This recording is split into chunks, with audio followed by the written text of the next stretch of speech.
Babushki. Okay. Hello. Welcome to Gamer's Breakfast. With that, oh my goodness. Wow, why am I starting this? I don't know. You just kind of like hit record and then started. I was like, wow, this is the most organized Skoy has ever been with starting a podcast. So I was just letting you run it, dude. Oh my goodness. Bacon It's all and you. eggs. Bacon Where's and my eggs. bacon and eggs? I haven't eaten yet. Same. Oh my god. I just ate a raw bagel with cream cheese. So that's how my morning's going. I mean, My that's breakfast are like on brand. vitamins. And you're supposed to have these after breakfast. Oh no. Oh, All right, my well, since goodness. Skoy can't do it, I'll do it. Hi, my name is Jalbagel, and I'm joined by my host, SkojSkull. This is Gamer's Breakfast. Welcome, everybody, and welcome our guest, Legend of Zenith. Yes. Legend Zenith, I'm going to be honest with you. I know one thing about your channel, and that it's you do Zelda randomizers, and that's it.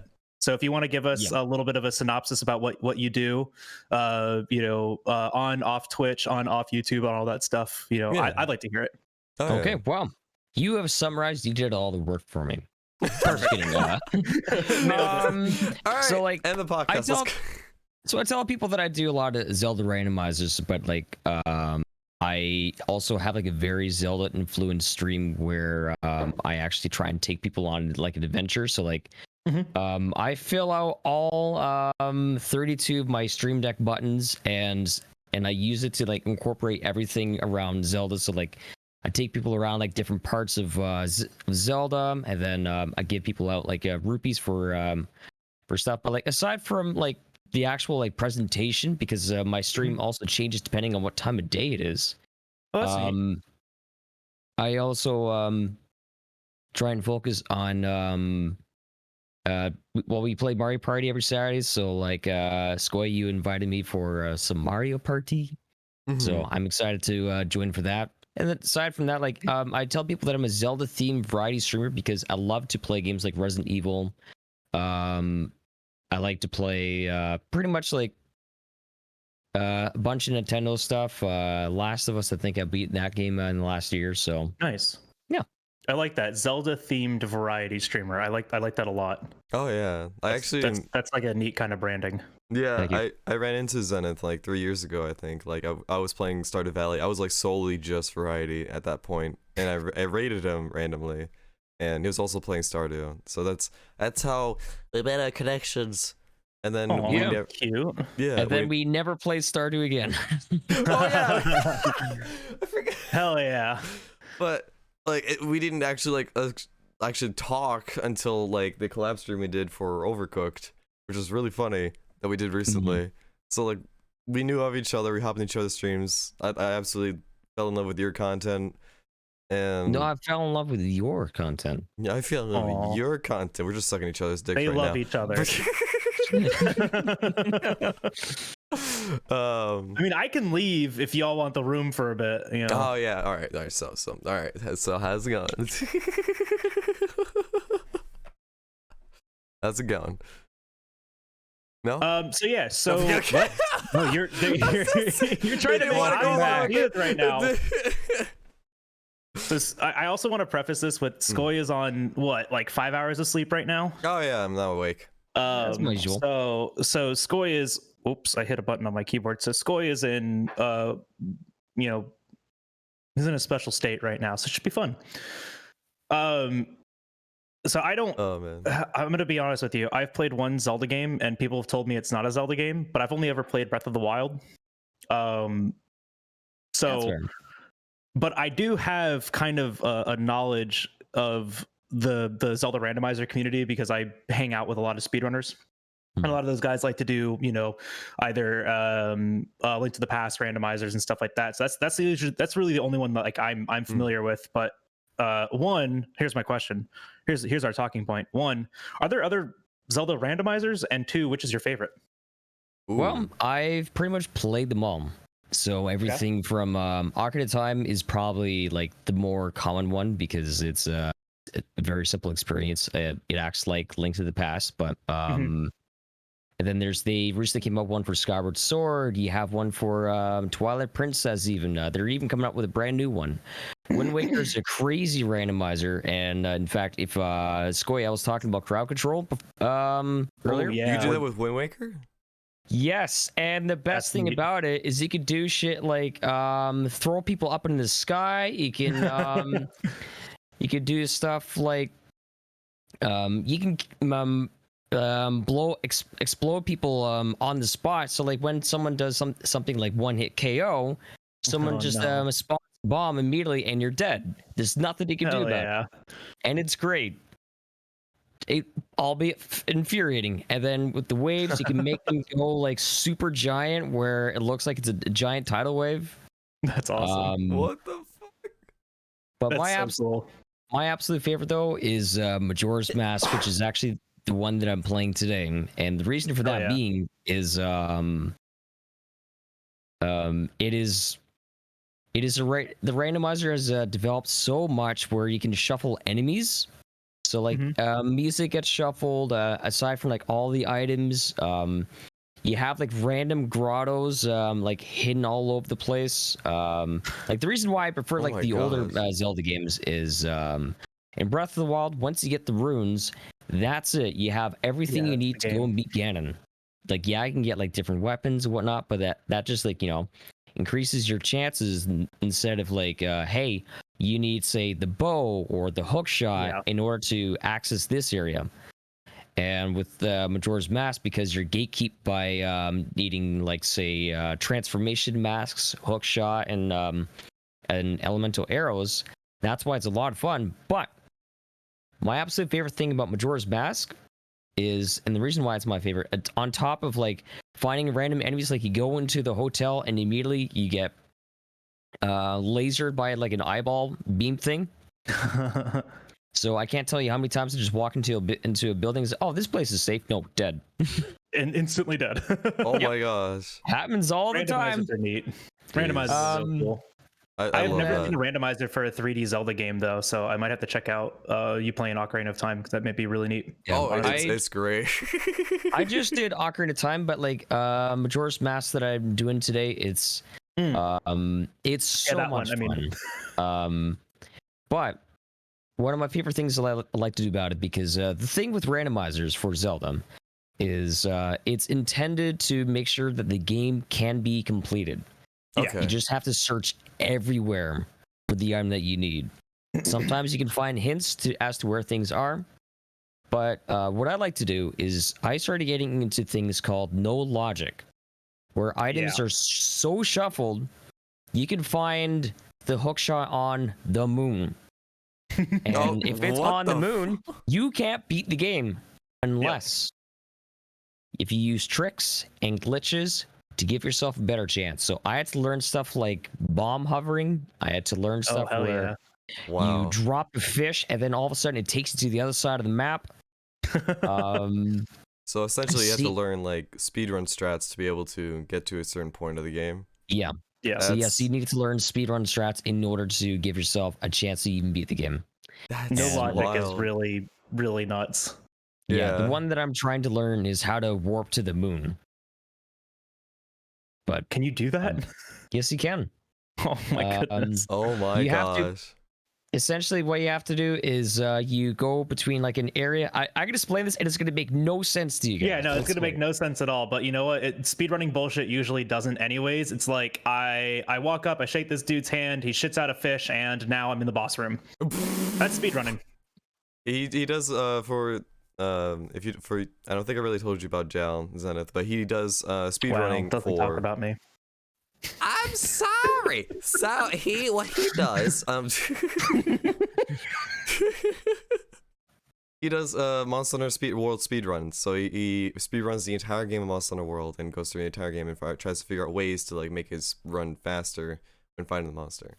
There aren't really many like glitches to be able to get to like into a monster, but it's just mostly based on, I guess, the skill Get of me inside, Nergy.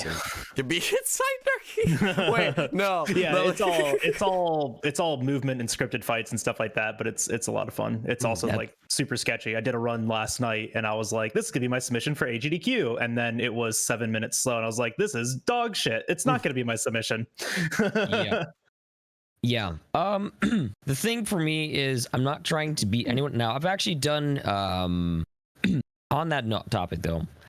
I participate in randomizer races with a specific group. I'm gonna shout them out actually. They're called the Fox and Time. And basically there's about like usually about like 10 of us, and what we do is someone makes a randomizer and then we all try and see how fast we can beat it, and we post the times. Hell yeah. So it's a lot of fun. One attempt or multiple attempts? One attempt. I like that. So that's fun. Because otherwise, if you know where everything is, exactly. There's no point. Then, yeah. So that's why like we have like a spoiler log, and we put everything in like blocks text. This be like, oh, why was this item hidden here? But to actually explain that one glitch about moon warping now. I want to hear this bullshit that speedrunning is. So you go to the place called Deku Fortress, and you go to once you get past the guards, you need to go between one of the right wing into one of the guards. Well, into one of the gardens that has the palace guards there. And then you must go between the entrance 6 times. There's 1, 2, 3, 4, 5, 6. Wait, sorry, no. You enter the garden 6 times, and then obviously leave. And then after that, you have to turn on infinite sword glitch by crouch stabbing, and then you bomb hover, jump up onto a platform right above you, and then go into the other area. The game's confused. And then what you must do is break the first pot that you see over there. Otherwise, your game will lock. And then you get at a certain angle. And then what you do is you do a backflip, and then you do a Hess slide, rotate about, I would say about 70, 90 degrees. And then once you're angled at a certain area, you must drop a bomb, and then you roll into it, and then I completely forget this one tiny little step. But what you should do is you should be able to pick up the pot, but you're not holding it above your head. And then you go into the very next area, and then all of a sudden you're no longer holding the pot. You keep going. You go into the other area, and then you drop down. And now, unfortunately, you have to do this in a certain way. So you turn around, you bomb hover, hop over the fence, get caught by a certain guard, and then all of a sudden, oops, I'm on the moon. Eat alcohol. Who the hell found this? I have no idea. I want to explain something for people that may not understand this about like glitch hunting and glitch finding in video games. Somebody has to find this. It's not like we sit there and we open up the game code and we're like, oh yeah, this is how this interacts, and like this is how this logic works. Like we take bits and pieces of information that exists in the game and we piece them together, and then we make on a hypothesis, and then we test that over and over and over and over again until it's reproducible, and you just keep going. And for a glitch like that, insane. Whoever found that is actually just a crazy human being, because they would have way too much time on their hands. Exactly. Yeah, they would have to constantly retry that, because there's going to be probably a million times where they fail like one instance. And then you're like, oh, like, we try it again. And like, that's the other thing too, is that like when you're glitch hunting, sometimes making a mistake like leads you to finding a better strat. Yeah, it's like, oh, I didn't like do this bomb hover here, like I dropped the bomb hover for like 4 frames here, but like it worked out anyways, or like something different happened, or just like whatever it may be. Like that's how you discover new things, is either by trial and error or mostly by error. Yep, it's crazy. This is why I speedrun modern games, because I can't stand SNES logic or like 64 logic or anything like that, because like the way the game like stores information and calls information can be exploited in a speedrun, and it's just like that reminds me. It's insane.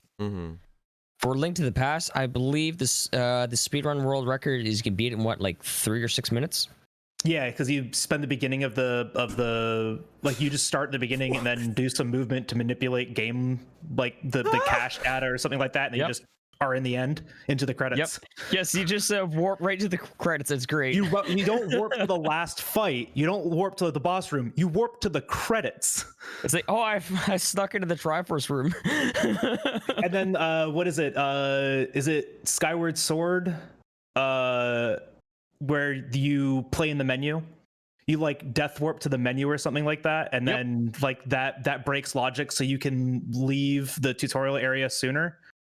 Yeah, it's called the back in time glitch. You can do it for not just Skyward Sword. You can do it for Twilight Princess as well, and you can skip like the half the first game because of it, because it automatically thinks that you have the Master Sword and that you can transform and stuff like that, and it's great. It's so crazy to me. So I've always thought about learning a game like that, but just oh my gosh, it just seems like such a daunting thing, and plus I don't like Zelda that much. Oh, that's fine. I'm not a big Zelda person, right? Yeah, because like not yet. What the yeah, because a lot.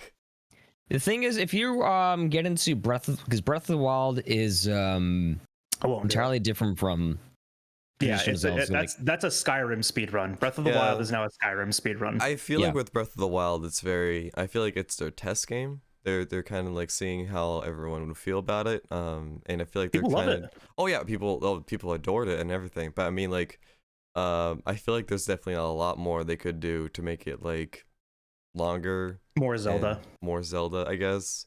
So I'm assuming that's what they're planning on doing for Breath of the Wild 2, the sequel. Yeah, because because even the characters in Breath of the Wild, they don't really. It doesn't really feel like it's written by the Nintendo studio themselves. I think that was more like Monolith Soft because all the interactions and cutscenes seem more like something you'd find out of like a Xenoblade game as opposed to Zelda. There's a lot more surprisingly anime. Yeah, that's what I was gonna say. There's a lot more like fan service and a lot more like force shipped relationships in that game. Like they really want you to like the idea of Link and Mipha together, and I'm just like, can I go fight a Lionel now? Can I skip this? Am I interrupting something? Oh my gosh. But I will say that the Breath of the Wild was like a really exciting change, at least someone like me, because I've tried to play Ocarina of Time, I've tried to play A Link to the Past, and unfortunately for me, games like that don't necessarily appeal to me.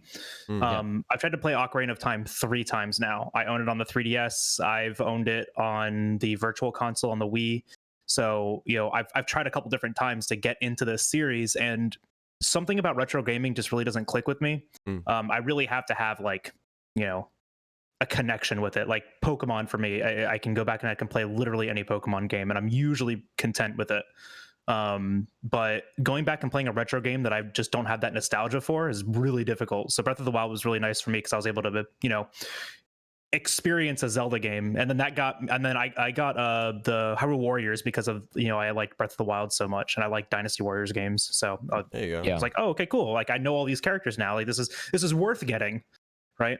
So now Nintendo may have painted themselves into a bit of a weird corner, because now they need like the next Zelda that they do, like aside from like the Breath of the Wild sequel, because it can be very close to the Breath of the Wild, like the Breath of the Wild, and that'll be okay.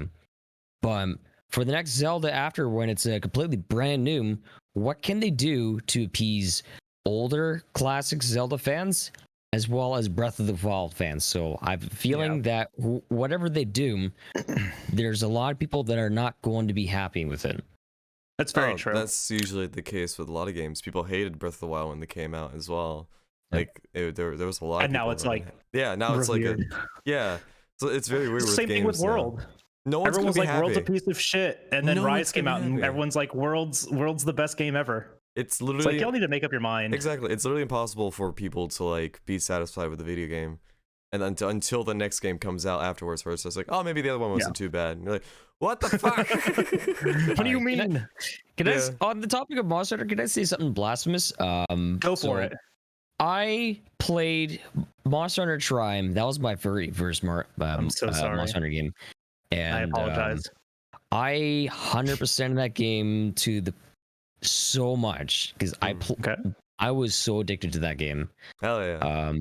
But Like to once hear I it, got like to to hear it. Monster Hunter World, like it was a good game, but for some reason I didn't have the desire to 100% it. Maybe it's because back then I wasn't a streamer. Now that I am, and I have very little time. Once I got to Iceborne, I maybe did like the first few missions, and then all of a sudden I just stopped.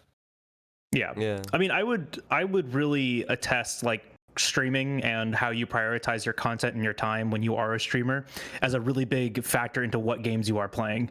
You know, like I'm the exact same way. If I'm streaming, I'm usually playing Monster Hunter. Now I'm making a new like portion of my schedule and now streaming more to play Pokemon content.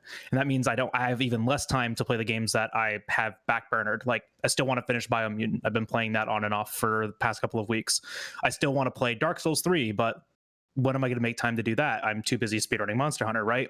I'm too busy playing Pokemon TCG. Like I would really say that like streaming puts you in this mentality of, you know, like it's harder to play video games because you want to do the thing Absolutely. that promotes your growth and that helps your brand rather than, you know, the things you want to do. Yep. What is sleep? Yeah. You don't But- like that. That's a recommendation. I always just tell people I just aggressively wait until it's socially acceptable to drink coffee again.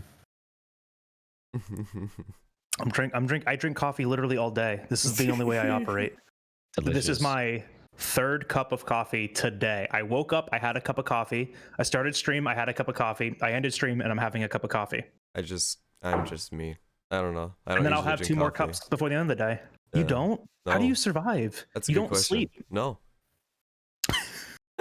Like what do you like how do you I don't know. I just do things, I guess. But I don't know. But like going to the back It's to the fueled by topic. anime?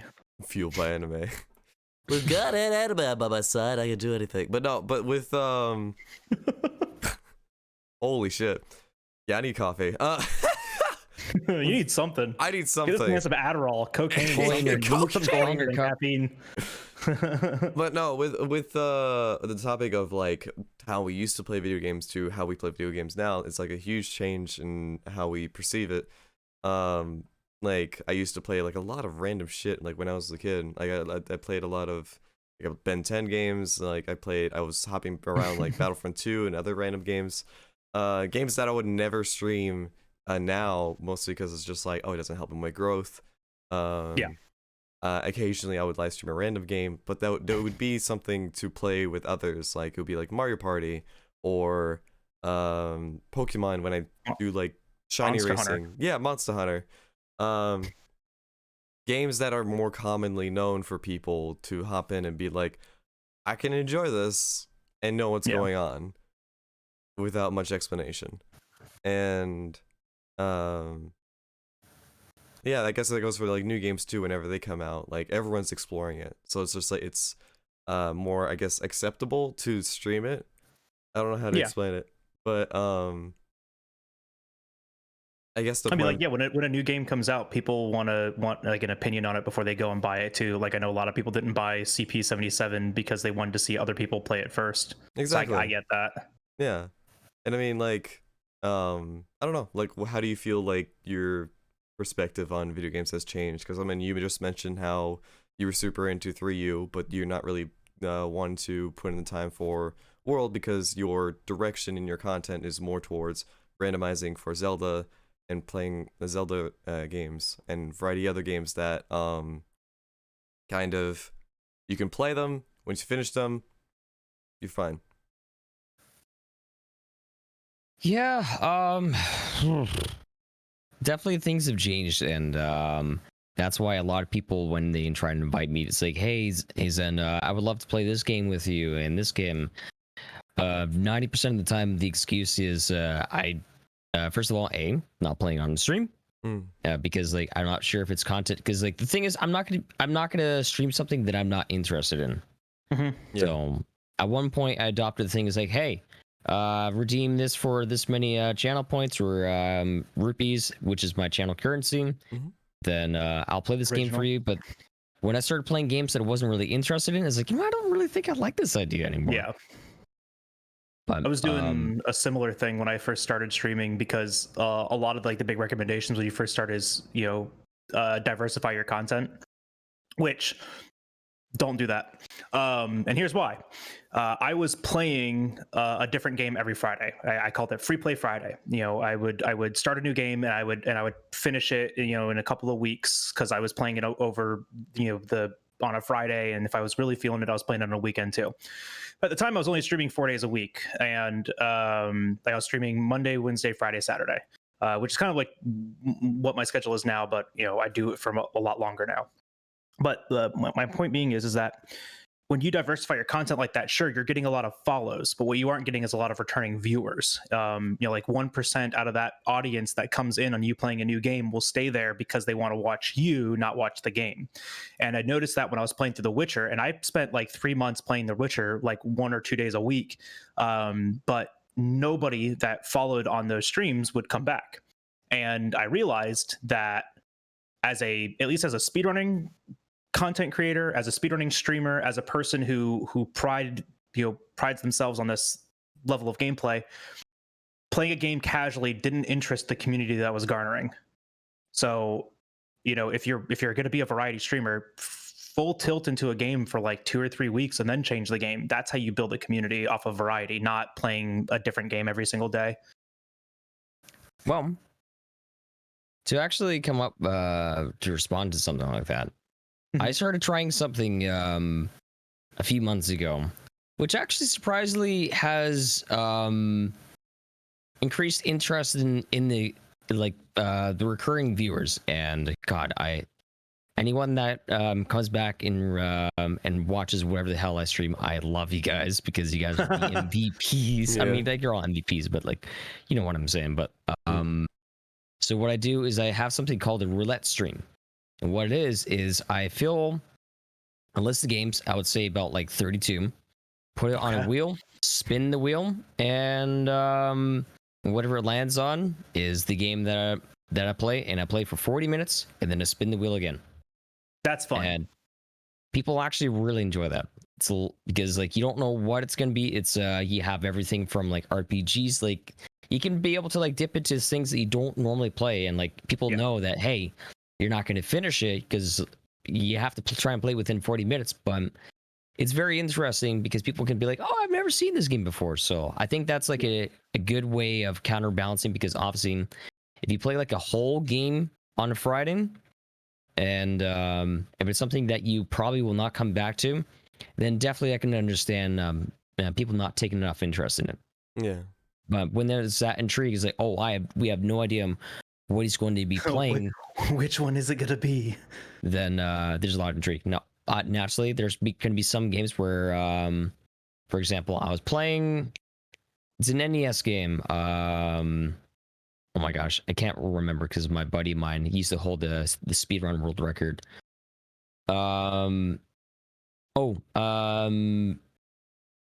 Star Ocean. Wow. That exists. You could have made that up and I would not know. Holy shit. Yeah.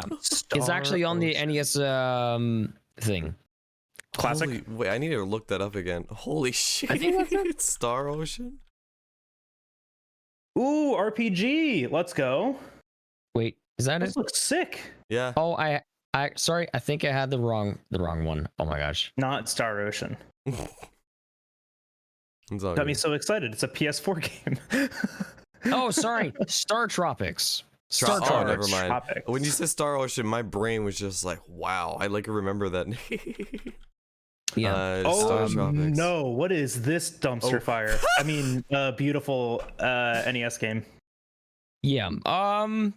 That game was absolute horse shit. Yeah. I spent half of it just trying to figure out what to do. Meanwhile, my buddy speedruns it. He had like the world record. But yeah, like when you play stuff like that, like naturally, like some people might not be as interested in it, so like chat will slow down. But that's fine. But people will be back for it. It's like, ooh, what's next? the that content that you like this roulette idea where you play a game for like like 40 minutes, an hour or something like that. Another channel on YouTube that I watch, Funhouse, does that. And I kind of got the idea, like I kind of like thought about doing that too, but they do it's like Steam Roulette, and then they do another thing that's called Demo Disc, and that's absolutely hilarious. But they just like take like those old PC Gamer demos and try to get them running. Oh, those are fucking and then they hilarious. play the demos on them. Yeah, I absolutely love that stuff. So yeah, no, that is definitely a good strategy if you want to like diversify on that and like try different games. That's a really good. yeah. What I used to do in terms of variety, when I used to do a lot of variety back then, it was I would play games in one sitting. So I would take a game that I've been really wanting to play, and I'm just like, you know what, I'm gonna beat this game in one sitting. It's like I did beat that Monster Hunter in one sitting, coward. I'll do it. Don't tempt me. The Spider-Man game, I think it was like a 16-hour playthrough. I played that all the way through, like beginning to end. Yeah, it was 16 hours just being that whole thing without really, because I was doing a few side quests, but then I realized if I continue doing this, it's gonna be a longer stream. Yeah, just don't do the side quests. Yeah, but yeah, I had a fun time with the story. For me as a person, I'm just like, I just want to get to beginning to end because I love the story, and that's all I want. So yeah. It was really nice. But yeah, I did it with Tomb Raider, I did that with Spider-Man, I did with the Dead Space. Yeah, I did it with Dead Space. It's fun. Spooky game. Spooky. It's being remastered. Never played it. Too spooky. It's called Dead Space. Two very terrifying things. Can't play it. Too spooky. Is there a game that you have played other than Zelda that you're really into? Well, for me, I'm really into like the classic Final Fantasy games. Dragon Quest, that was another game that I grew up. I love me some Mario. I love me Banjo Kazooie. And I also really like the old classic RPGs. Like Chrono Trigger is probably one of my favorite games of all time. Because it's just so good. Wasn't there a song for it too? I played through that. Oh, go ahead. Wasn't there like a really catchy song for it too? There's a lot of catchy songs. Music's a banger. Yeah. Early on, my community talked me into playing Chrono Trigger for like my little full play Friday thing, and I would not have been able to keep attention to that game if I didn't have my chat like guiding me through it. But I'm happy that they did, and I really enjoyed it. Oh, I completely forgot to mention the one game that was literally my entire childhood. Now, as much as I love Zelda, and it is my absolute favorite series, there's one game I've actually played more than Zelda, and that is Diablo 2.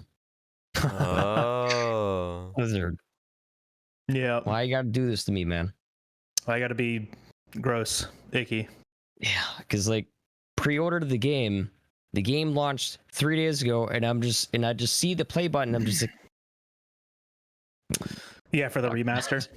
Yeah. I mean, if you already spent it, you already spent it. But you know I totally get where you're coming from, because like I'm the same thing with like Tony Hawk. Tony Hawk is one of the games that I've played for my entire life. If a Tony Hawk game comes out, I was always buying it, and I absolutely love those games. They are my childhood, and I won't grab the remakes.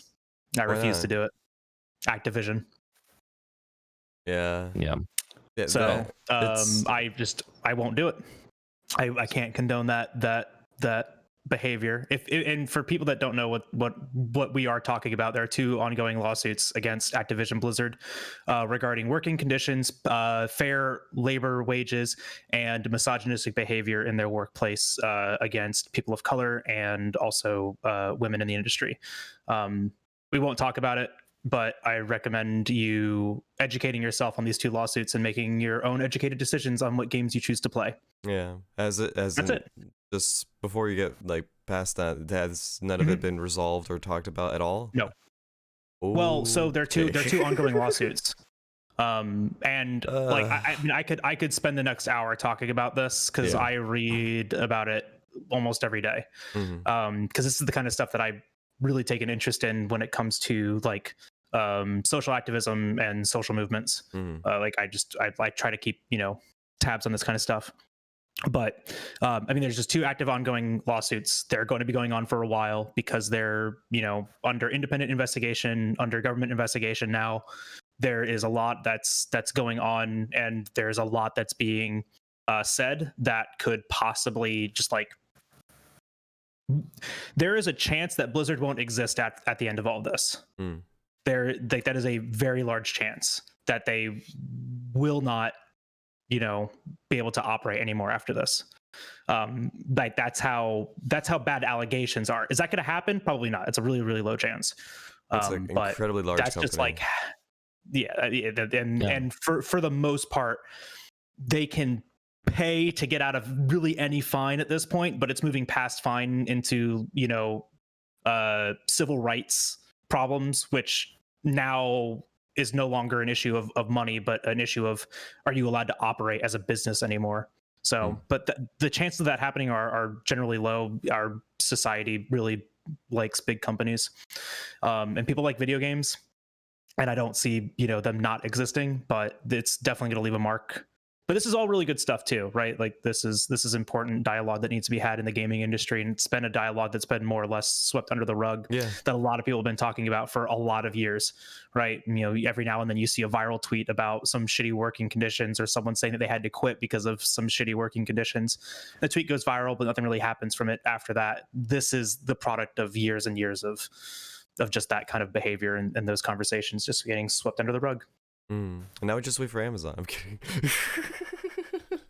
I mean, they tried 2 years ago, 3 years ago. The workman's strike didn't work. Too many people use it. Yeah. It's just really unfortunate. They can get away with literally anything because unlike gaming, which I would say is like 30% of the population, Amazon is literally 80% of any city is using Amazon. That's so much money. Pretty much. You can't stop that. I guess I could talk about it a little bit. I don't know. If you want to. Yeah, that's entirely up to you. Like the only thing that literally kept me there was the people. Like the people, they were like they were genuinely nice, and they want to make sure that you're doing okay and healthy and everything. Like at least in the warehouse I was working at. But yeah, it would get to the point sometimes where there was like some weird decisions. A lot of managers quit. And it was pretty scary to see because they were people that were that understood what was going on, and they were really like, all right, this is what we're going to be doing. And then once we're getting more managers from like other warehouses, that's when everything started like slowly being like, no one was communicating, not even to the other managers. No one knew what was going on. Yeah, we're just doing like the same task mindlessly every day, and I'm just like, oh boy. Yeah. So yeah, kind of get stuck in that rut of just working and nothing getting solved. Yeah, my promotion, my upgrade to like the next vest, which is like a more of a leadership role. I didn't get paid any more than I was already. Oh, cool. Didn't mean anything. It was basically just a good job vest. Like, you did it. That's shitty. Yup. Yeah, I'm happy that I work for kind of a small company, because I can just go to my boss and just be like, I need to make more money. I'm like, all right, I'll see what I can do about it. Yeah. Yeah. Oh my goodness. That's scary stuff. Like when you have a bunch of managers quitting and like just a bunch of people just like don't want to do it anymore. It's terrifying. Very much. So then like you have to wonder like what's gonna happen to you, the worker bee that's under them. Exactly. Yeah. Well, I'm glad you got out of that. Oh yeah. I know that. Yeah. With where you're working at right now, Zenith. Like I asked you countless times before, of like, oh, you should play Final Fantasy with us, yada yada yada. But there's a reason for that.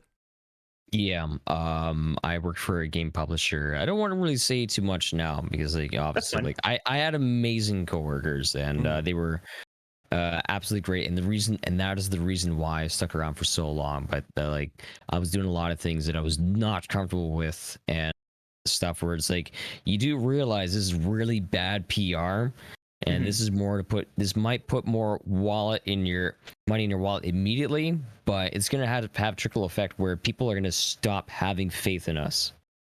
And it got to be like a really toxic working environment, and I was like being forced to like train people. I was training people from the other side of the world. I had to get up about like 6 a.m. and like have Discord calls with people that barely spoke English, and because like I had to teach them in English, they were pretty much unable to learn, and that wasn't really so much their fault. It's the fact that they don't really understand English, and the job is I don't think it's exactly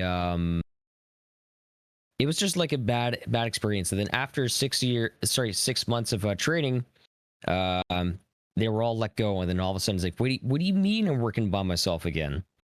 So too much responsibility. It was too negative, and I just couldn't handle it anymore, so I just left. Yeah, I feel that. And I'm done with MMOs. Yeah, that's fair. That's good. You got to do the thing that supports you, right? Like something that I always say is you know, to an extent, I'm going to preface this. Check my privilege really quick. This is always easier said than done, but you are in charge of your own happiness. If something in your life that you are choosing to do is a direct cause of your own unhappiness, make that change. Yeah. My first job out of college was like that because I was working for an environmental consultant, and they were, I had a biology degree, and so their whole thing was, well, you're not an environmental scientist, like you're not a geologist. And so every single time, like I'd be like, okay, well, educate me, give me the resources, like let me learn this stuff, and I did. But every single time it was like, down to environmental opinion. It was like, well, you're not really like a environmental scientist. Like you're not a geologist. And then it started coming down to, well, start putting your signature on these documents. And I'm like, well, I didn't write this and I don't agree with this. He's like, well, I need your signature on it anyways. Like, why? I'm only a staff scientist. He's like, well, we need a scientist that worked on this too, along with the engineer. I'm like, then why can't you put your name on it? It's like, well, I can't put my name on it because like conflict of interest. And I'm like, then I'm not putting my name on it. I work for you. Yeah. So like it started coming down to like them wanting to do sketchy breaking the law shit. So I just left. Oh yeah, that was another reason why I need to leave, because it's like, is this legal? It's not. Oh my god. A lot of the time, it's not, because a lot of what we do, right? It's not that we'll get in trouble with the laws; we'll get in trouble with the courts. Because what we do is we do like the initial land survey for a piece of property that says it's clean. So when someone goes to buy it and develop on it, they don't have any problems. But if it's not, then that gets taken to court because we said it was. When they find an environmental issue that can cost them millions of dollars, and your name is on that paper. My name is on it, and I have to defend that in court? Hell no, I ain't doing that shit. Oh, I don't get paid enough for that. I had a job interview. And believe it or not, they told me that they don't want to hire me because my previous company has a bad reputation. That's like, what do you mean? So that's why I'm leaving there. Jesus. Because like I don't have anything. I am not responsible for the stuff that had to go there. I was the person that tried to like stand up 1, 2, 3, 4, 5 times, and at the end of the day, it's like, all right, fine, I'll have a paying job. Yes, but at the end of the day, you need to do what's best for your mental health, and we don't exactly always have control over our circumstances. The things we don't have control over. But if there's something that you do have control over, is whether or not staying in a negative situation. If the option to get out, then do what's best for you. Do what's best for you.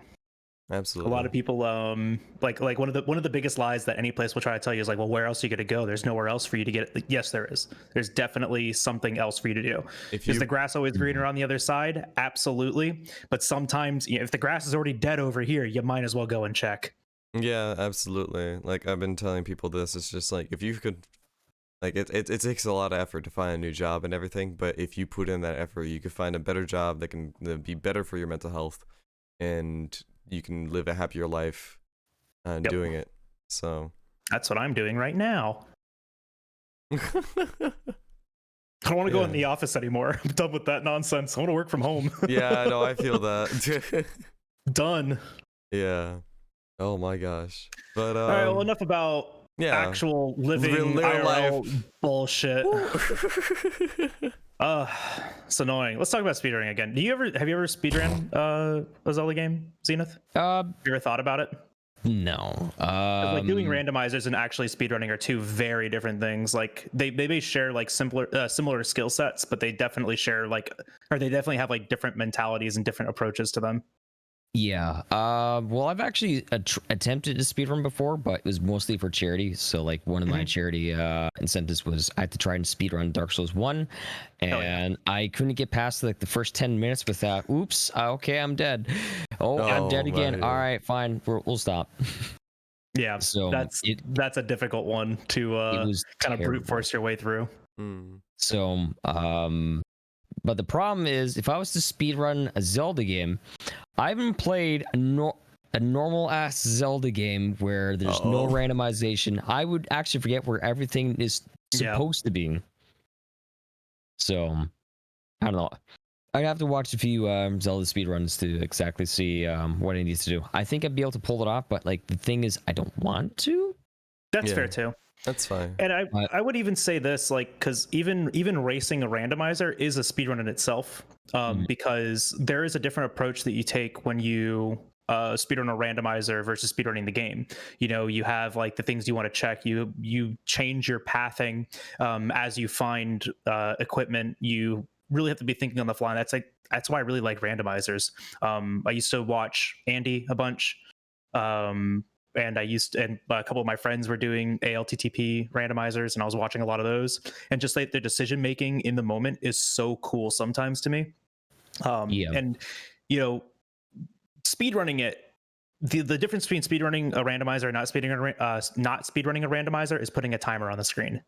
Like, at least in my opinion, right? Like that's the biggest difference, because you're still going to try to finish it with as minimal resources as possible, or the bare minimum, right? I mean, correct me if I'm wrong, or at least if you have a different approach. But especially if you're already racing them, you're trying to do it faster than the other person. So sometimes you get lucky and you made a right decision and you found the thing faster versus, you know, running into a dead end and you're like, oh no, this didn't have the hook shot. Yep. But yeah, it's there's actually a lot more different really cool things you can do for 3D Zelda as far as speedrunning a randomizer, because like, you know, when you're playing 2D Zelda, you're limited to like a 2D plane, but for 3D you could do stuff where it's like, hey, using bombs, I can actually like get myself to do like a mega flip and jump over a giant gap that you're not even supposed to be able to jump.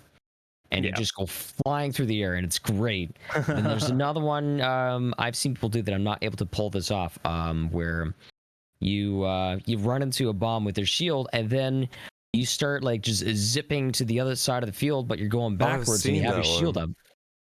Yeah, it's called a super slide, and basically people just walk. They're not even walking backwards. They're just gliding. And they're at the other side of the field in like 10 seconds, and it's great. That's incredible.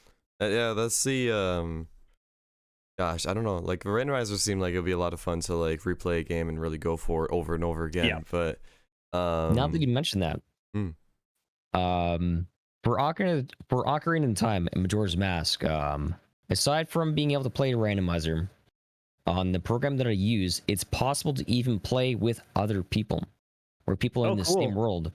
And I have other friends helping me try and beat the game. Wow. Yeah. What the fuck? And he could even do shit like in a randomizer. So all right, I'm doing this dungeon, you do that dungeon, and then if I'm doing the same dungeon, sometimes we'll sabotage them. It's like, hell, just place a bomb here, have fun. And it's great. That's crazy. Cool. Yeah. Have you not? Is it the like N64 online thing? Like, I see people play Mario Party online like that. Yeah, it's I mean, it's different in a way, but it's a thing, because I use a program called ModLoader, and it has something called Ocarina of Time Online, Majora's Mask Online. It also has Banjo-Kazooie Online. Let's go. I've attempted that. I think they have Mario 64 online. I've attempted that. Oh, it's so much fun. Oh the Mario 64 online is really cool. I watch one of my friends does speedruns, co-op speedruns for like 64 star and that, and it's really cool to watch. Damn. Yeah. Back in the days, we're split up who gets what stars. It's actually really neat. Going off from that. Oh, go for it. Sorry.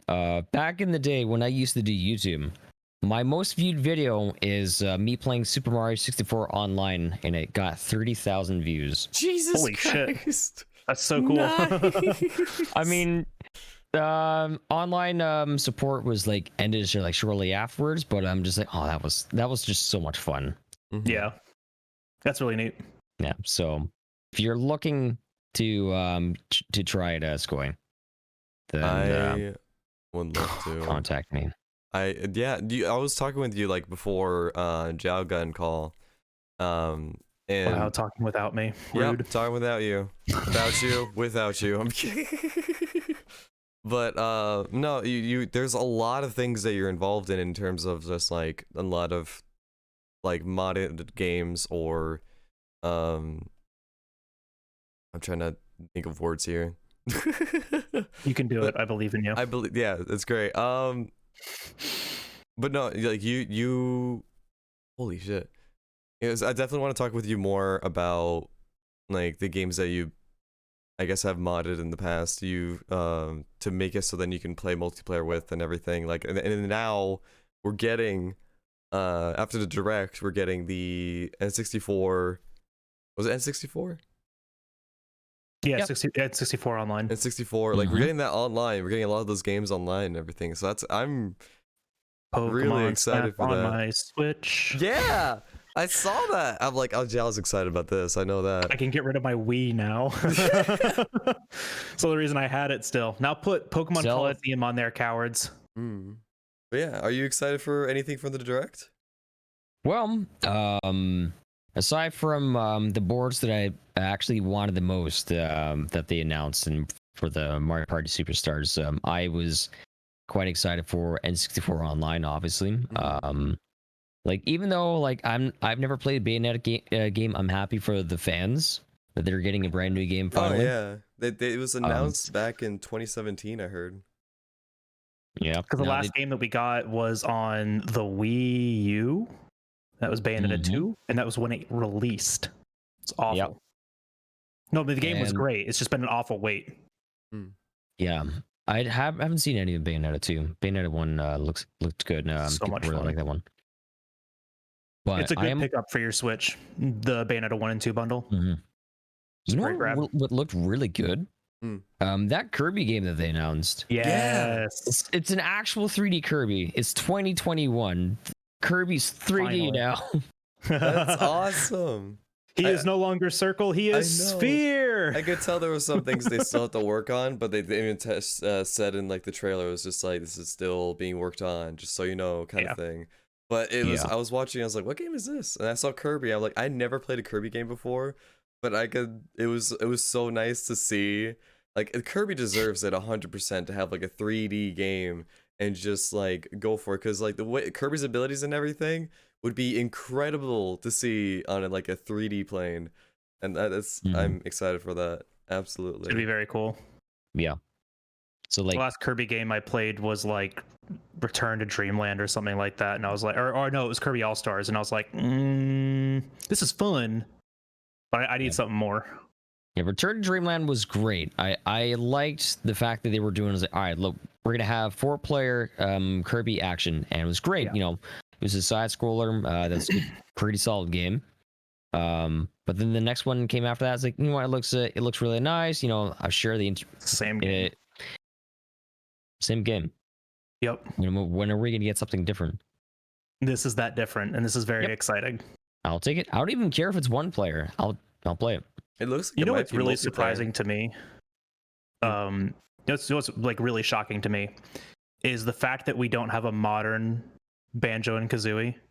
Does anyone even own that IP anymore? Rare Nuts and Bolts doesn't exist. Mm-mm. Huh? Yeah. Nuts So and like, Bolts doesn't exist.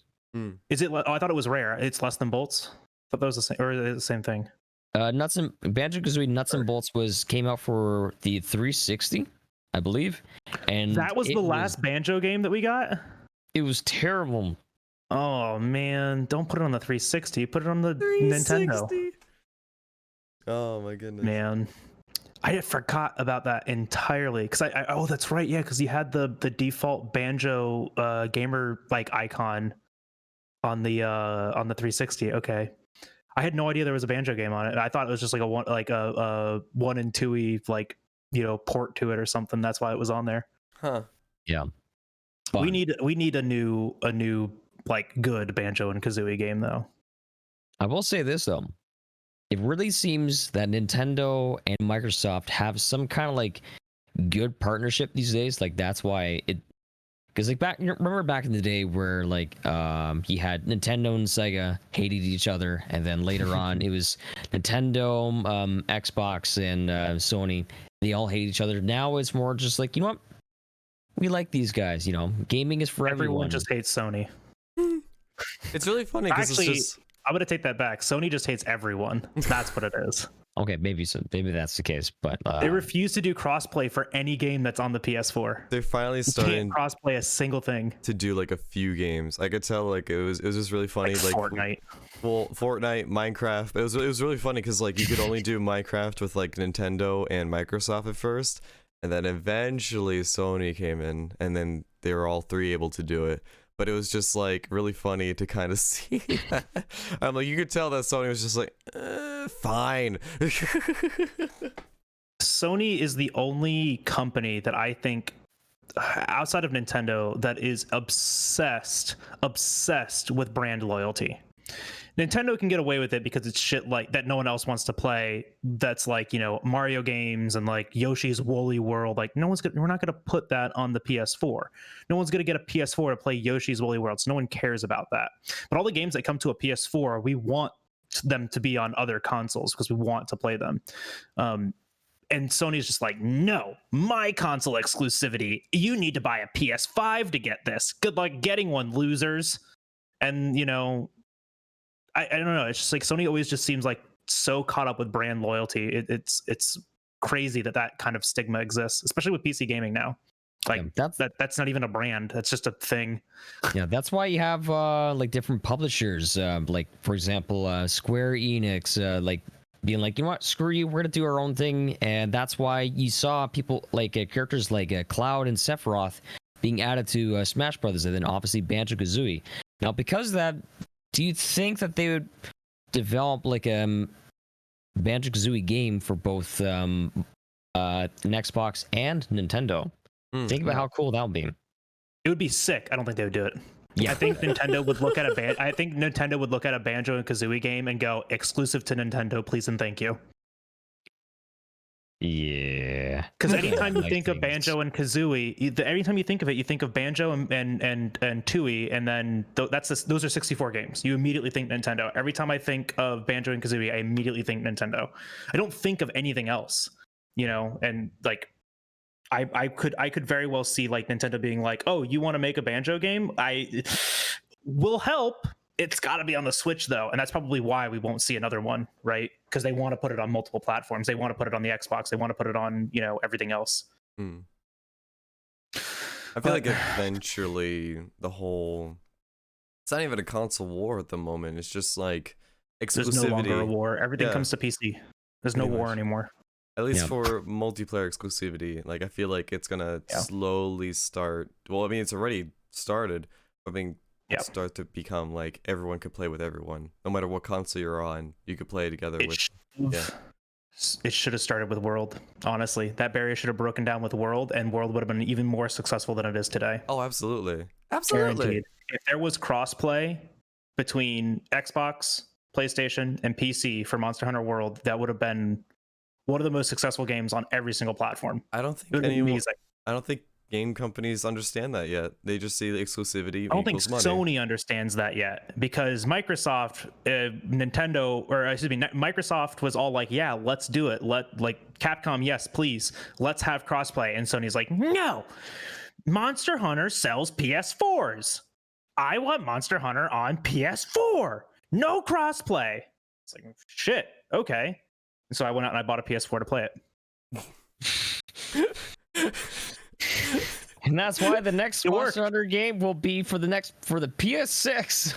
Oh God, No, the next Monster Hunter game better release globally on PC and consoles at the same time, or else I'm gonna scream at someone. I'm gonna DM Ryozo on Twitter, and I'm gonna be like, bruh, why?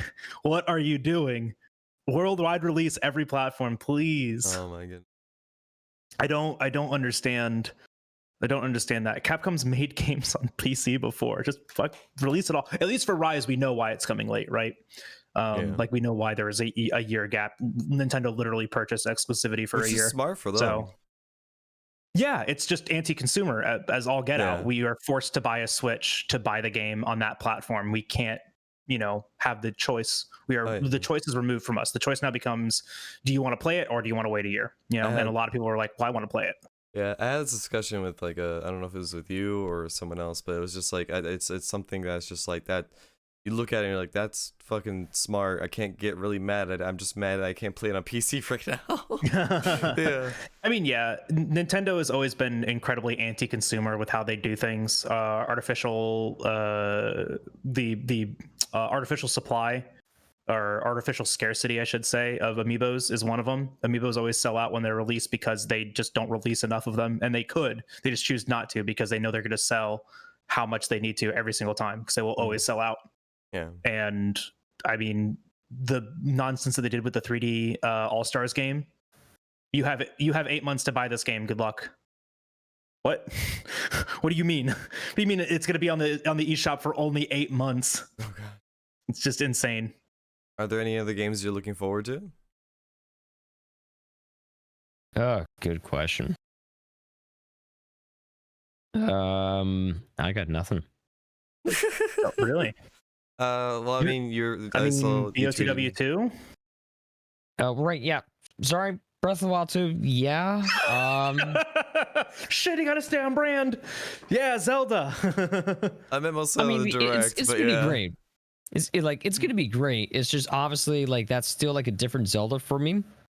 I have fun for what it is because what it does, it does really well. But obviously it doesn't exactly quite feel like a Zelda game for me. It just has Zelda characters. But then again, by what I've seen, it looks like it introduces a lot of elements that I like about it. Like, for example, I would love to see more caverns and dungeons because I'm sorry, the Divine Beasts are not dungeons. No. It's literally like the Magic School Bus where you're just going inside like an elephant and pleasuring its butthole until you get beat the end.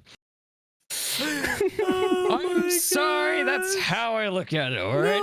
No, you're absolutely right, because a lot of people got really excited when Breath of the Wild was first shown. They were like, oh, instead of dungeons, we have these areas that are kind of puzzles on their own. That's going to be exciting. And then we see that, and for what the game is, it does it successfully still, as far as an adventure game is concerned. But as far as the Zelda's game is, it's really, there's no dungeon puzzling, right? So I mean, I agree with you. If Breath of the Wild brings back these big dungeons or things that feel like dungeons, the thing that felt the closest to a dungeon for me in Breath of the Wild 1 was the hideout for the ninja people. I don't remember their names. Yeah. For me, it was actually that was the only thing. Hyrule Castle. Hyrule Castle's a good one too. So my problem with Hyrule Castle is that I just used the bird dude's flying ability and just climbed the outside of it all the way to the top.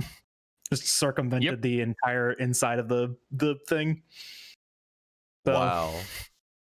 It didn't feel like a puzzle, but if they push for dungeons that actually are puzzles, I would say a really good execution of that would be the shrine trials, just 8 of those stuck together in one dungeon, stylized, where you have to complete multiple puzzles in a row and fight some enemies while you're at it. Hey, that's Zelda. It's a couple of rooms with a different puzzle in each of them and some enemies.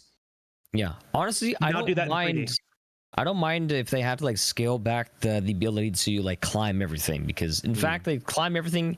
It's neat in concept when you're trying to scale cliffs, but the fact that you just climb any single surface, it's you're also eliminating the ability to have environmental puzzles. What if you took some of the shrine puzzles and put them actually outside or in a cave, and let people try and solve it there. Like that'd be really cool.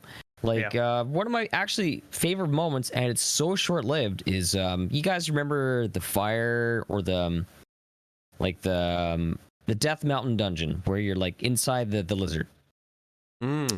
Yes. And it's completely dark in there. Yes. I would love more darkness and having to like utilize torches because I love the aesthetic of poorly lit areas. Yeah. So something like that would be Light really is cool. one of your puzzles. It's really neat. Yeah. And like a puzzle, like, and what Zelda takes as a puzzle can be really simple. It's like the same, Dungeons and Dragons aesthetic. Sometimes a door is a puzzle. Yeah. It's like, it's the same thing. Like something incredibly simple can still be a very good puzzle. And Breath of the Wild does that well with the shrines, and then the entire overworld, you just climb over everything and you're done. Yeah. But I started getting tired of the shrines. Like, as someone that's 100% in every single Zelda game, I haven't even come close to beating all the shrines in Zelda Breath of the Wild. It's a lot of them. There's a lot.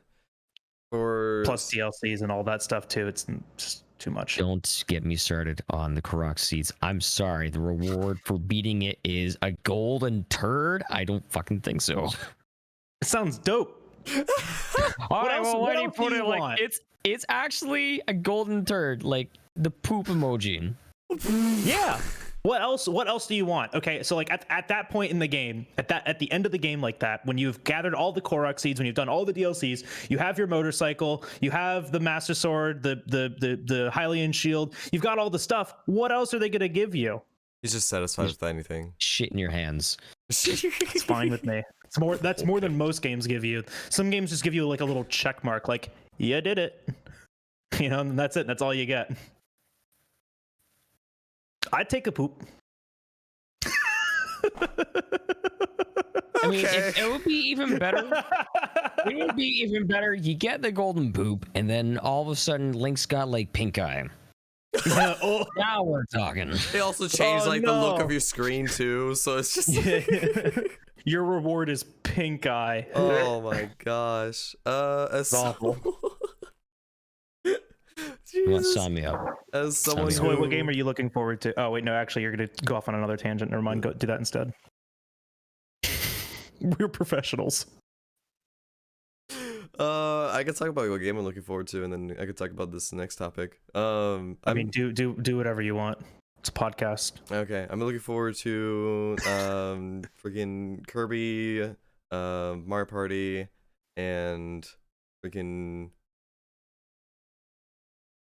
Go on. Wow, you're right. Holy shit! Wait. I was like thinking of other games. There's a lot of other games that were there that were like really good that I was looking at. What was it? Well, it was Monster Hunter Rise, Sunbreak. Like, Yeah, I was screaming about that. I opened up the stream late, so all I saw was the logo. I was like, oh, cool. Yeah, no, I was eating food, and then my girlfriend was yelling at me to like get back on the go look at it. Call to like watch it with her. But no, yeah, I'm really those are probably like my top 3 for that. Is what I'm generally looking forward to, like the Mario Party for the multiple mini games they have, and the new maps. The maps, like I was looking at the maps, I'm like, this looks like Mario Party compared to what we had. Yeah. Is it a DLC or is it a new game? It's a new It's game. a brand new game. I honestly, I don't mind because fuck Super Mario Party. Fuck Super Mario Party. I didn't mind it because it had online multiplayer. I don't want the option to play the old games because fuck those boards, fuck that game. I don't. But at the same time, look, I enjoy for you next Friday. But at the same time, it's like, yeah, it's just compared to the older ones. I'm just like, I hate it. Older Mario parties are fire. They're amazing. We should figure out how to do an old Mario Party game, like Mario Party 7. So we should get in contact with this guy then. I just played it on stream 3-4 days ago, and I could play online with people. Yeah, let's do that. I would love to do that. I haven't played one of the older Mario parties in years. Fuck yeah. Love to. But the question I was gonna get to. Oh, sorry, go on. I was gonna say though, my most anticipated game for this year. was Diablo 2 before thing. Yeah. Now here's the thing though. It was actually developed by Vicarious Visions because they did such a really good job with Crash Bandicoot. And I've actually heard good things about the company, so I'm like trying to talk myself into it. It's like you know, fuck Blizzard. Vicarious Visions? Maybe. I want to support them. Yeah. Yeah. No, I get that. Yeah. Yeah, because like I have seen a few of my friends play it, but the game probably would have had a bigger impact if it wasn't for Blizzard. Oh, Yep. absolutely. I'm torn. I can imagine. I mean, ultimately, what you decide, no one's going to sit here and like, you know, accuse you of anything, right? Like, I mean, Yeah, because that's I just think not it gonna might happen. I think I might be like, if I do stream it, I'd be talking about, you know, fuck Blizzard for like half the time. Do it. Just Here's the big game. bold letters across the top. Fuck Blizzard, and then the game's like this big in the middle of it. It's like, yeah, we're playing it, but fuck Blizzard. Yeah, pretty much. But I mean, like, and that's fine, right? Like, I mean, however you justify to like play a game like that, that's fine. You know, people are gonna do whatever they want, and no one's gonna accuse you of anything. Yeah. And if they do, you know, they're dicks just looking for a fight. Like that's really all it is. It's like Pretty much. any person that is gonna call you out for playing a Blizzard game is just someone that's actively looking for an argument, and you know, it's just don't need to deal with that shit. basically any kind of like animosity or reason to get angry with people is, you know, not being part of the solution. You know, we need to have the conversation, but we could do it in a positive manner where we can support the people that are affected, and then obviously, you know, support one another in a way where we do it out of respect, even if we don't exactly agree with each other's ideas. Yep. There's a difference between educating and berating. Yep. You know, Absolutely. choose to educate, not to detriment or whatever. Yep. Boy, you had something else that you wanted to talk about. I'm now giving you the platform to do that because I don't know what else to talk about. Okay. As someone who does randomizers, do you feel like games should include some form of randomizing in them? Like, for example, Pokemon is a very big example for that, where I feel like it could be easily, well, I don't know about easily implemented. It's easy. So every Pokemon game works on a table system, and all you have to do is just change a number on the table. Yeah. And that's it. Yep.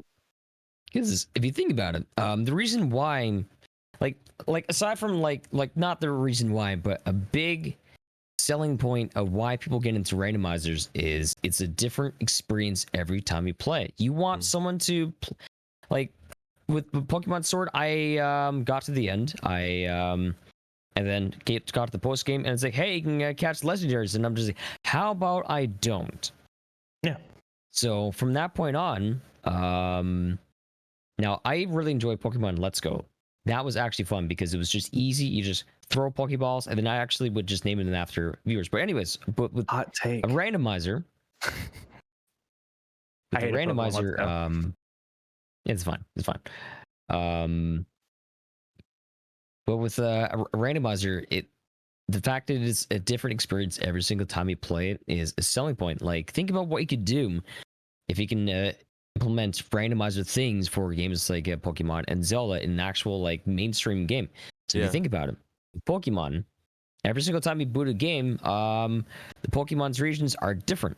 Now they're probably going to scale them where obviously like you're going to have the easier ones, and then they're going to get more difficult in like each new area. But you're not going to find exactly legendary, but you could do like you could do a lot with a different with the randomization where it's like, hey, you know, I can start with an ice type at the very beginning of the game. And maybe even having some like a Pokemon where depending on what playthrough you have, you mix elements and can kind of like change where it's like, all right, this like say Charmander has like is fire rock, but the next one will be like fire water. So you can have something like that. And then in Zelda, you can randomize. Okay, so these are the different kinds of dungeons you can enter to, and the item that you need to access each dungeon are randomized. And so like the world would kind of be like shuffled in a way where it's like, okay, so this is the kind of adventure going on that revolves more around getting the hook shot early. and then or in this case you'll get like elemental arrows early, and then your adventure will change. So, and that'll be a selling point because they kind of sort of did something like that for A Link Between Worlds for the 3DS, where you can do any of the final dungeons in any order, except from like maybe one of them, and that was really cool.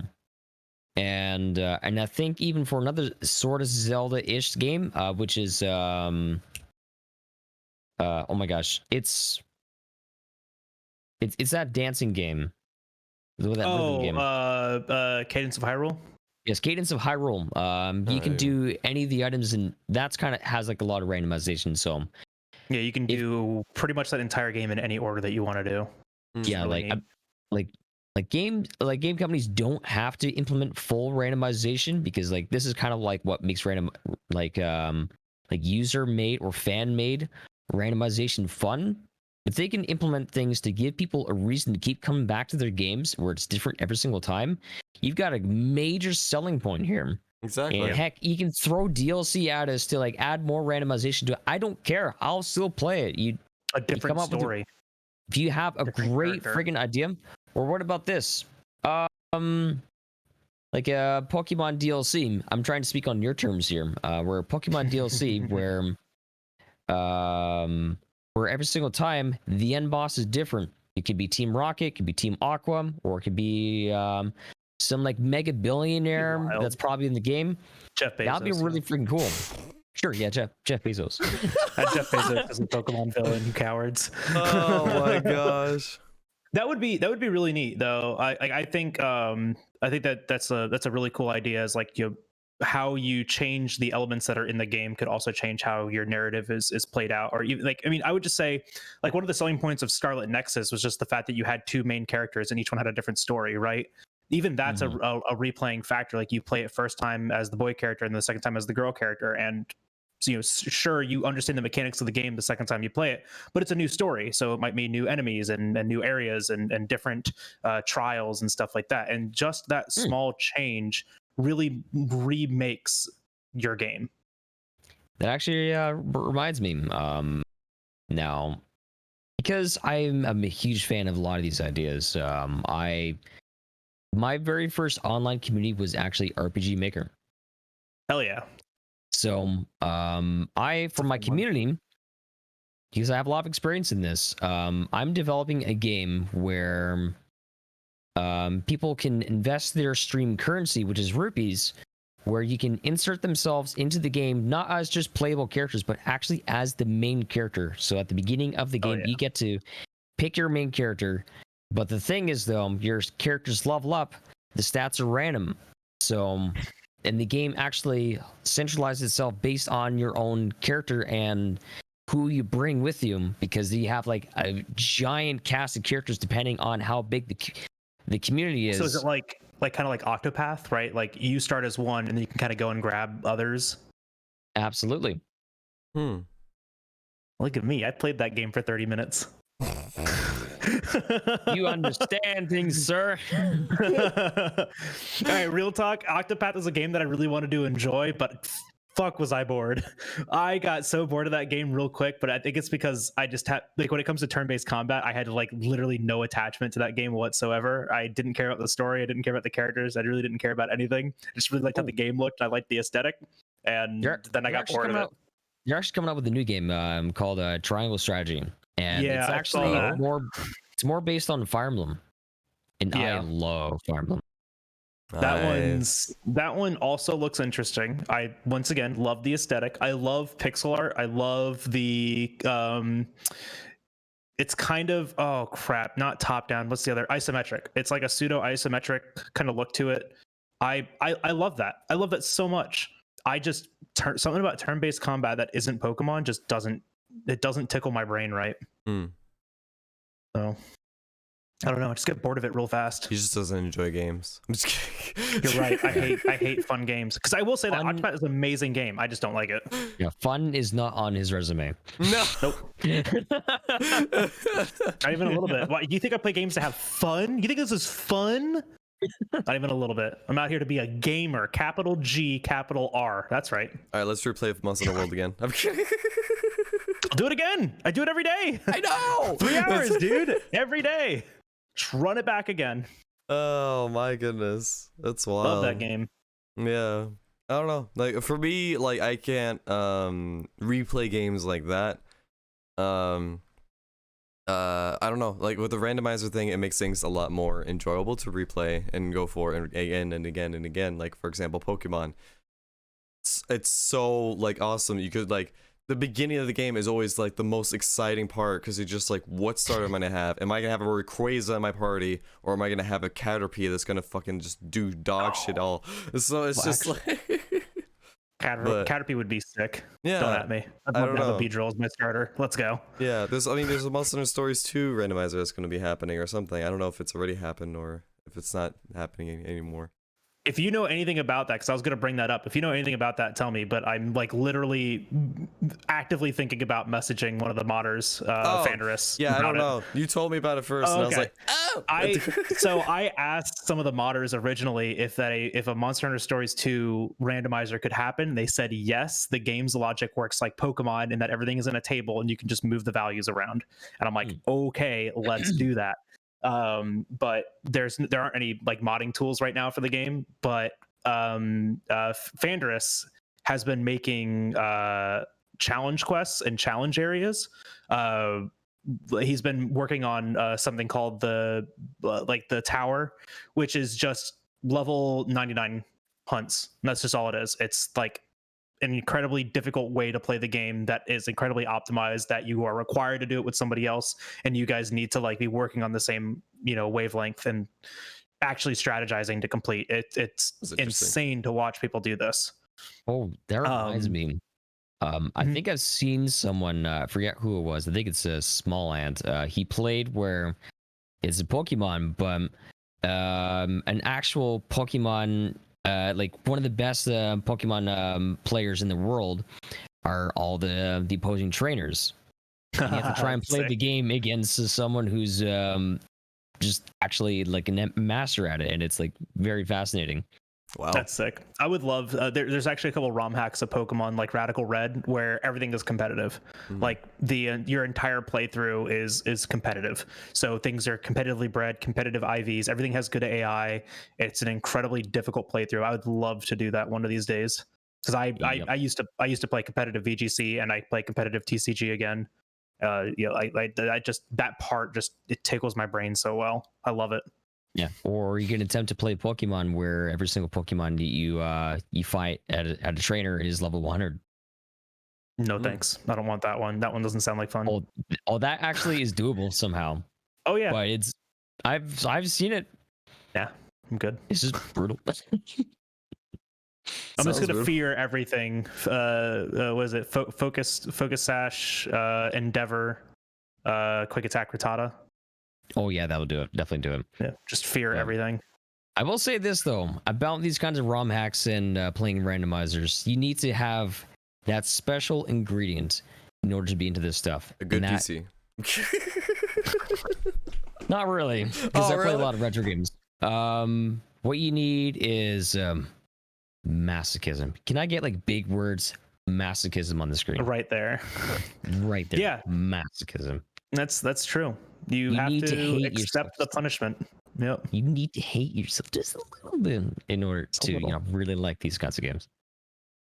I 100% agree with that. I mean, speedrunning is the same way. You got to hate yourself a little bit to do what you do. Well, now everyone's sad. I'm laughing and crying on the inside. Laughing is just a form of crying now.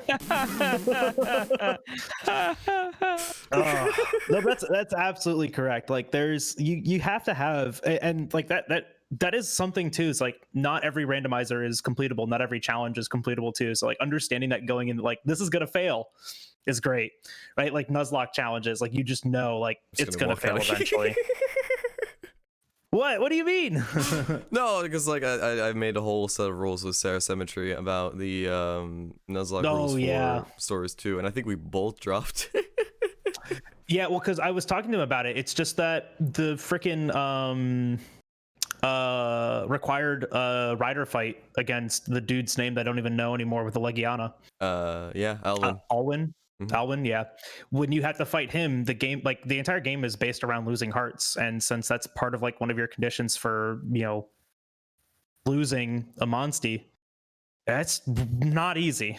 No, that was So the game wasn't really designed with that in mind. No, I'm gonna try it again. I will, but it was just like that was at the point where I was burnt out of Monster Hunter at that point. Because I played like 4 or 3 Monster Hunter games back to back to back without really any breaks at all.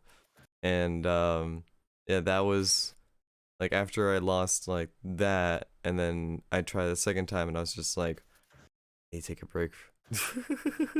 Yeah. Breaks are important for like challenge running. I don't know. I mean, you might have something to say to this, Zenith, with randomizers, because it is kind of a different content. But like when at least with like a Nuzlocke, you have the challenge in mind of finishing it, so it can take a very long time. And like at least with me right now, I am always feeling burnt out on world record grinding, because like that's what I'm doing for world right now. But do you ever feel that burnout with your kind of content right now, with how you are running your streams? Absolutely not, actually. If anything, you got it figured out, guys. Take notes. It's for some reason, like myself and a lot of there's a lot of Zelda randomizer runners in the community, and in the randomizer community, and they all agree that's like, this stuff is really difficult to actually get burned out of, because it's different every single time, especially when feels fresh. The more customizable randomizers, because if anything, like with Ocarina of Time, that's probably maybe the one that like I need to kind of like slow down a little bit, because as much as you can do that, when you have games like Majora's Mask and Wind Waker that are very customizable, like that's why I played those, like want to play more like those ones a lot more often. And with the Wind Waker, even though I don't play that one as much, because I don't exactly like the idea of sailing the sea, a giant ass sea, but I do love when you're playing on crowd control, because then that means that hey, the viewers create the experience for me. No, and that's a good point, right? Like every time that you come in to do this, it is a different run every single time. That helps keep that content fresh, keeps it fun. That's true. I was actually gonna ask that in Wind Waker. Do you know how to do the pause momentum saving thing to float in the water? Just glide all the way to the other end. Nope, I watch a lot of Linkus. I watch a lot of Linkus, so whenever he does that, I'm always impressed. Do you see Linkus? It's his video where he was doing Wind Waker with where viewers where he has to fight against like 5,000 viewers. What? No. You have to watch it, because not only is it a randomizer, but 5,000 viewers in chat basically trying to kill him over and over again. You see the game over screen at least 100 times in just one video.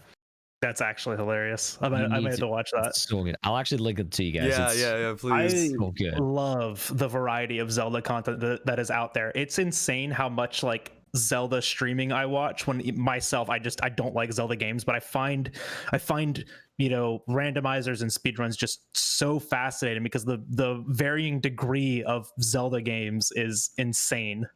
Yeah, it's easily like the most customizable game, and it's so much fun. Like one of the things I really like watching is 100% Breath of the Wild. I was watching specs and stats a lot when he was working that game under 24 hours and under 20 hours, and like, what is it now, under like 18? It's insane how optimized a 100% speed run of Breath of the Wild is now. Like, where he can be 8 hours in and lose a minute and reset. It's like, holy shit, are you kidding me? Yeah. Yep. No, thank you. Yeah, that's too much for me. Absolutely. Also, there's something I've been meaning to ask. Like for the I would say like the last an hour and a half. Absolutely. How much is it for a coffee on your menu back up there? Oh, for the coffee, it's $3.58. Yeah, $3.58. That's for a small. Yeah, okay, cool. Myself a wallet here. He just wanted an excuse to show off the wallet. Do you accept maple syrup money, maple or we do not prefer take Monopoly American money. dollars? We absolutely prefer real American dollars here. Monopoly money will not work in the store. I'm sorry. Wow, but like you scratch the snip, it smells like maple syrup. Any person that refers to their money as a loony and a toonie, I just can't take it seriously.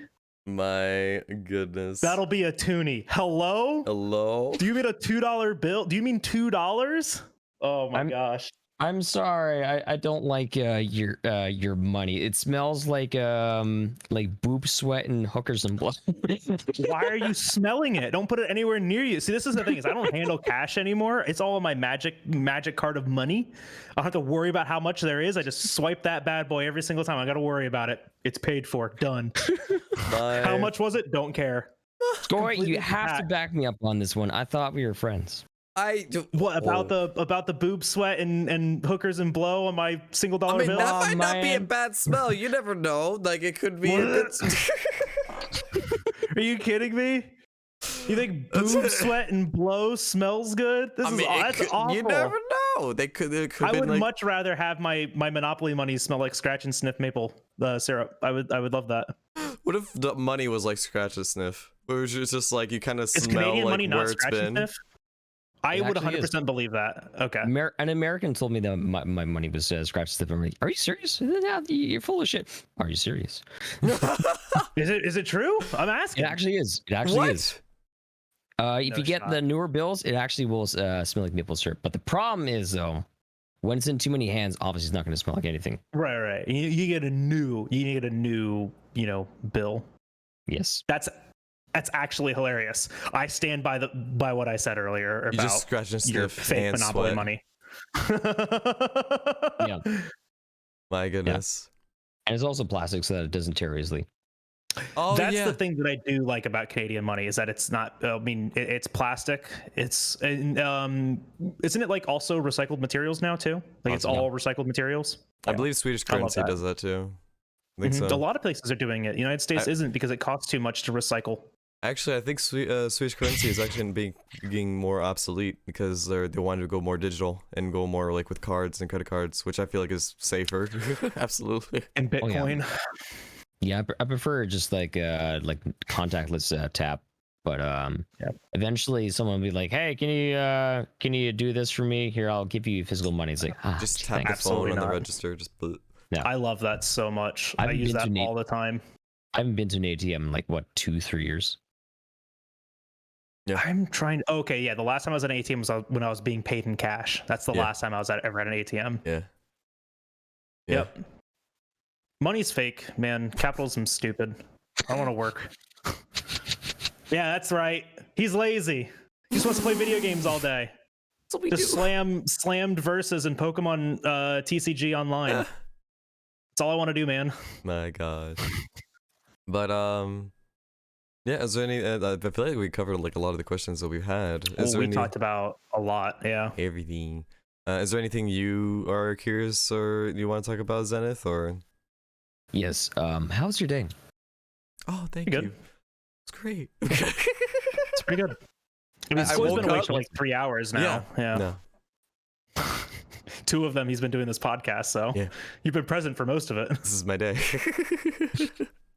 Just waiting, like, all right, which one of us do you want to expose and throw under the bus? Fuck. It's him. I just pointed the exact wrong way because it's mirrored on your recapture. No, it's not mirrored. Discord is mirrored.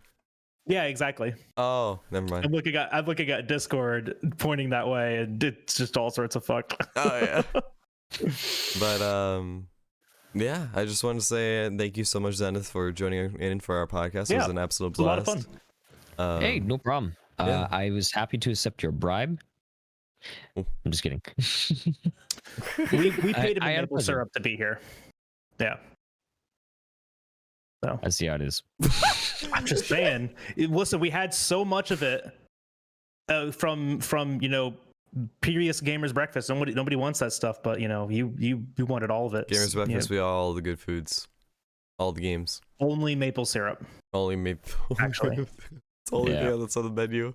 You should change your menu in the background to be just maple syrup. Just Like- maple syrup. We actually don't even give you a bowl or anything to put it in. We just ladle it directly into your hands. Oh no. Just like a the golden mess. turd you get at Breath of the Wild. Yeah. There Here you we go. Shove it in your eyes. But no, we would love to have you back on for sure if you would like to come back on. And Absolutely. yeah, Cool. If there's anything you want to say, if you guys haven't checked him out, all the links will be in the description below. Go follow him on Twitch. He does a lot of Zelda randomizers and a variety of other games. Definitely watch it if you've never seen a Zelda randomizer. It is a very cool thing to watch. Well, Especially the way thank he you, does it. Thank you guys very much. You guys are course. absolute consummate professionals. I had a lot of fun. Probably the best podcast I've been on. Don't tell the others. But Professional? We yes, talked about shit. I And screenshot Discord. that qualifies for me. Okay. Excuse me. Okay. I understand now. Your definition of a professional. Gotcha. I have pretty high standards. Yeah, I really appreciate that. That means a lot. But yeah, if there's Okay. anything you would like to plug yourself or say, like, let us know. Tell us how they found you. Yep. Well, I stream on Twitch. You can't find me anywhere else. Good luck trying to find me. JK. Links are in the description, I guess. I'll give you my Linktree link as well if you want to check all that stuff out. But most part, definitely 10 out of 10 for you two hosting. This has been a lot of fun. You guys are this not like I knew that I was getting myself into a great podcast, but like this is like you guys are absolutely phenomenal at what you do. So thank you Means a guys lot. very much, Appreciate it. and thank you for being a part of it. Yeah. I would definitely be on again. Hell yeah. Hell yeah. My gosh. Thank you But guys. You guys so much Thanks watching. everyone for listening. Yeah. You want to end Sko it? and I are going to talk at the same time now. Yep. No, we should do it at the same time. All right. So on 3, we're both going to say the closer. Ready?